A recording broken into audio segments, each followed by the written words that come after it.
आप देख रहे हैं हिंद सागर प्रहरी लोकतंत्र का न्यूज चैनल। 14 फरवरी 2024 को सिटीजन्स फॉर इक्वेलिटी संस्था ने फ्रीडम पार्क बेंगलुरु में हाल ही में संसद द्वारा पास किए गए नए क्रिमिनल लॉ की धारा 69 के विरुद्ध विरोध प्रदर्शन किया। आजकल भारतीय न्याय संहिता के सेक्शन 69 की बहुत चर्चा की जा रही है। इसके तहत अगर कोई लड़का शादी का वादा कर लड़की से संबंध बनाता है और बाद में मुकर जाता है तो उसे 10 साल की सजा हो सकती है।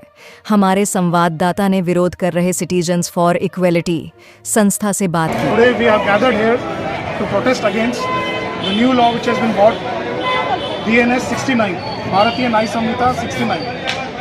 What it is doing is it's criminalizing men who are getting into consensual relationship with a woman. They are just doing it to criminalize men, put them in jail for getting into consensual relationship. It's like they are criminalizing premarital sex as well as postmarital sex, bringing a new law in later as marital rape. So we are protesting here to repeal this law, which is completely anti-men and anti-human law. That's what it is. Thank you. देखिए, भारतीय न्याय संहिता में section 69 ये लोग ला रहे हैं, जिसके अनुसार यदि एक लड़का और लड़की रिलेशनशिप में है और उसके बाद किसी वजह से वो रिलेशनशिप खराब हो जाता है तो लड़के को 10 साल की सज़ा दी जाएगी। दिक्कत मैं समझ रही हूँ, सरकार चाह रही है कि वो जितने भी लिव इन रिलेशनशिप में प्रॉब्लम्स हो रहे हैं वो ना हो, लव जिहाद के केसेस बंद हो, ऐसा सब उनका मंशा है।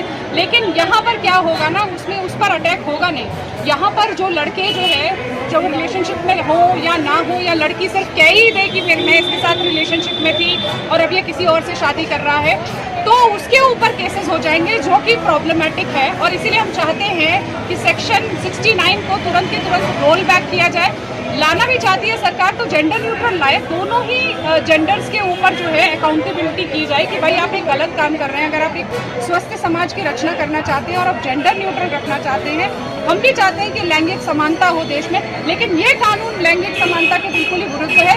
हमारे पास ऑलरेडी रेप के लॉ, दहेज के लॉ, घरेलू हिंसा के लॉ हैं जो कि एंटी मैन हैं और एंटी फैमिली है, जिसकी वजह से फैमिली स्ट्रक्चर टूट रहा है। तो ये बिल्कुल भी नहीं होना चाहिए और इसको हम चाहते हैं कि सरकार तुरंत के तुरंत इसको रोल बैक करे।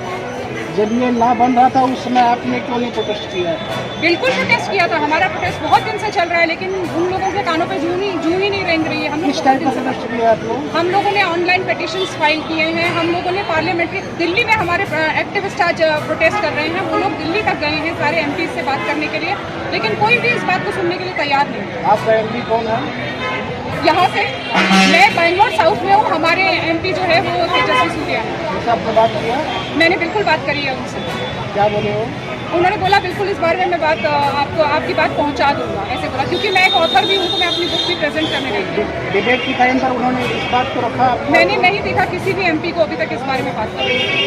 तो फिर लॉ बनने के बाद जो मीटिंग करना बहुत मुश्किल होता है, आपको मालूम होगा। इसीलिए अभी ये लागू नहीं हुआ है, इसीलिए हम चाह रहे हैं कि इसी स्टेज पर इसको जो है वापस ले लिया जाए या इसमें कुछ सुधार किए जाएँ। इसमें आप क्या प्रयास कर रहे हैं? हम लोग ये प्रयास कर रहे हैं कि हम लोग हर शहर में इसके खिलाफ जो है आवाज़ उठाएं, अवेयरनेस फैलाएं। पहली बात तो ये है कि लोगों को जागरूकता ही नहीं है इसके बारे में, तो वो अवेयरनेस हो।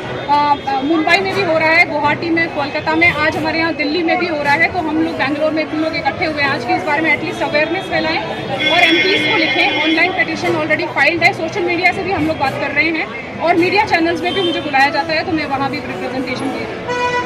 एक आपके लिए प्रश्न है, आप तो महिला है, आपको तो उससे फायदा है, फिर आप क्यों उसका कर रही हैं? मुझे लगता है मेरे जैसी महिला को इससे कोई भी फायदा नहीं होगा, क्योंकि मैं नहीं चाहती कि समाज में कहीं भी ऐसा हो कि किसी के साथ भी जो है अन्याय हो।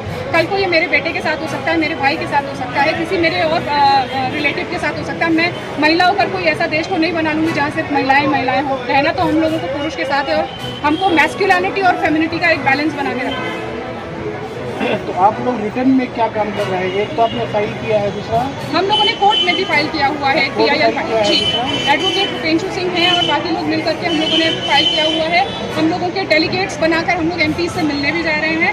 मीडिया वाले भी, कई सारे मीडिया वाले लोग भी हमारे साथ हैं जो इस पर जो है बात कर रहे हैं। और आपको वीडियोज़ भी बहुत सारे मिल जाएंगे इंस्टाग्राम पर और बाकी सोशल मीडिया में लोग बात कर रहे हैं इस बारे में कि इसको वापस लिया जाए। ठीक है, आपकी बात मीडिया में रखी जाएगी, देखते हैं क्या होता है।